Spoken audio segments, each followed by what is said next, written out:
কবুল হবে, আমার দোয়া আর 3টা কবুল হবে। স্ত্রী শোনো, তোমার কথা শুনে আমি দোয়া করতে গিয়ে আমি তো বিপদে মুসিবতে পড়ে গেলাম। বালাম ইবনে বাউলের স্ত্রী বলে, ও আমার স্বামী, কয়টা দোয়া কবুল হবে? বলে 3টা। বলেন তো কয়টা দোয়া কবুল হবে? জোরে বলেন কয়টা? আরো জোরে, আরো জোরে। সাউন্ড হয় না? গরম ধরছে? যাক, মাশাআল্লাহ। 3টা দোয়া কবুল হবে, কারণ আল্লাহ পাক দোয়া কবুল করার মালিক। এখনো যারা আমরা আছি, সেই আল্লাহ দোয়া কবুল করতে পারে কি পারে না? ওই আল্লাহই তো আছে আসমানে, ঠিক না বেঠিক? নাকি আল্লাহর বয়স হয়ে গেছে? আল্লাহর বয়স হয়ে গেছে? বয়স হয় নাই। আপনি যদি 2টা আমল করে আল্লাহর বন্ধু হতে পারেন, আপনি যা বলবেন আল্লাহ তাই দিয়ে দিবে। বলেন ঠিক না বেঠিক? আমার নবী বলেন, আল্লাহর সাথে সম্পর্ক করো, আল্লাহর সাথে সম্পর্ক করলে আল্লাহ তোমার হবে আর তুমিও আল্লাহর হয়ে যাবা। তুমি যা বলবা আল্লাহ সেটা হুকুমাতের মধ্যে নিয়ে নেবে। এজন্য বালাম ইবনে বাউলের 3টা দোয়া আর কবুল হবে বাবা। এই 3টা দোয়াকে আপনারা শুনতে রাজি আছেন? শুনবেন তো? মনোযোগ দেওয়া লাগবে বাবা। মা বোনেরা শুনেন, আমাদের স্বামীদের যারা আছে, মা পুরুষ যারা আছে, আমাদের স্ত্রী কেউ আছে, আমাদের স্বামীদের কিন্তু রিমান্ডে তুলে। বলেন ঠিক না বেঠিক? ওই স্ত্রী বলে, শোনো, এই বাড়ি কার? বলে আমার। বলে এই গদি কার? আমার। এই মশারির ভিতরে ঢুকতে হলে আমার হুকুম নেওয়া লাগবে, কারণ হলো আমার হুকুম ছাড়া হবে না, এগুলো সব আমার বাপ দিয়েছে। এজন্য এরকম স্ত্রী আছে না নাই? এজন্য বাবাজির আমার 3টা দোয়া কবুল হবে, এটা বলে আমি শেষ করে দিতে চাই। বালাম ইবনে বাউল স্বপ্নের মাধ্যমে 3টা দোয়া কবুলের শর্ত পায়। স্ত্রী বলতেছে, আমার প্রাণের স্বামী গো, আপনার কাছে তো আমি কিছু চাই নাই, একটা দোয়া আমার জন্য করেন। বলে, বিয়ের আগে অনেক সম্পত্তি আপনারে দিছে, আপনি যা দিছেন আমি তার সন্তুষ্ট ছিলাম, কিন্তু একটা দোয়া কি আমার জন্য করা যাবে না? স্ত্রী এই কথা বলিয়া, সরল সোজা মানুষ বালাম ইবনে বাউল বলতেছে, ঠিক আছে, কি দোয়া করব বলো। বলে, শোনেন আমার স্বামী, একটা দোয়া করবেন, আল্লাহ যেন একটা দোয়া কবুল করে নিয়া আমি আপনার স্ত্রী বিশ্ব সেরা সুন্দরী আল্লাহ পাক আমাকে বানায়া দেয়। বালাম ইবনে বাউল ইসমে আজমের মাধ্যমে 3টা দোয়া কবুল পায়। এবার দোয়া করে, আল্লাহ আমার স্ত্রী জীবনে কিছু চাই না, আমার স্ত্রীকে সন্তুষ্ট করতে চাই, আল্লাহ তুমি কবুল করে নাও। আমার স্ত্রীকে তুমি দোয়া করে দিলাম, আল্লাহ তুমি আমার স্ত্রীকে বিশ্ব সেরা সুন্দরী বানায়া দাও। কারণ স্বামী যদি একটু বুসা হয়, স্বামী যদি একটু কালো হয়, স্ত্রীরা একটু ক্রিটিসাইজ করে কি করে না? স্ত্রীরা বলে, তোমার মতো বুসা লোকের সাথে সংসার করে গেলাম, আমার মতো লোক হয়ে। ঠিক না বেটি?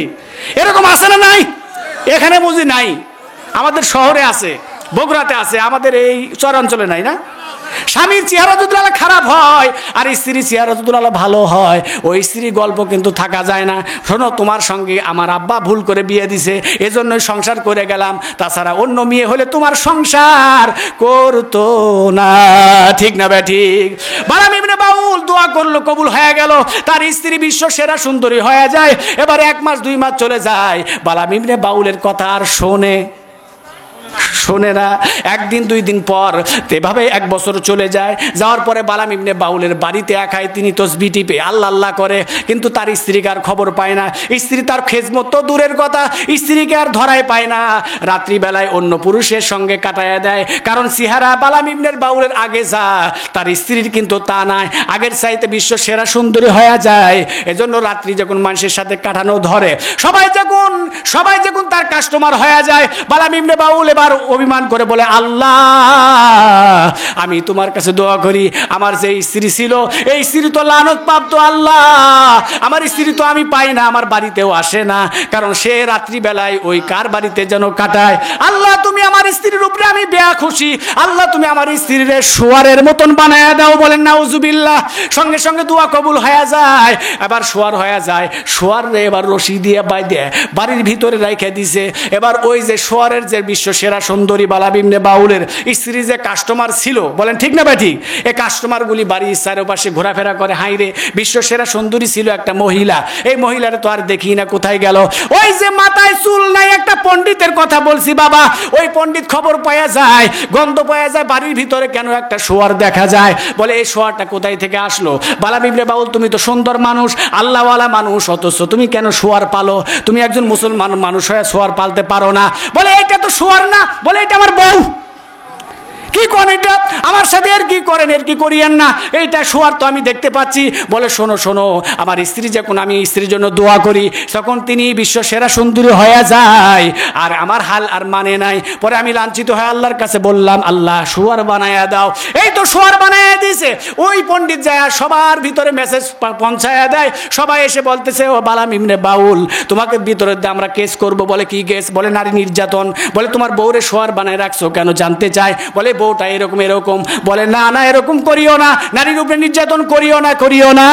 এই কথা বলিয়া সবার চাহিদা পূর্ণ করার জন্য আল্লাহর কাছে দোয়া করলেন, আল্লাহ আমার যে বউ আগেকার ছিল যেরকম ওরকমই বানায়া দাও।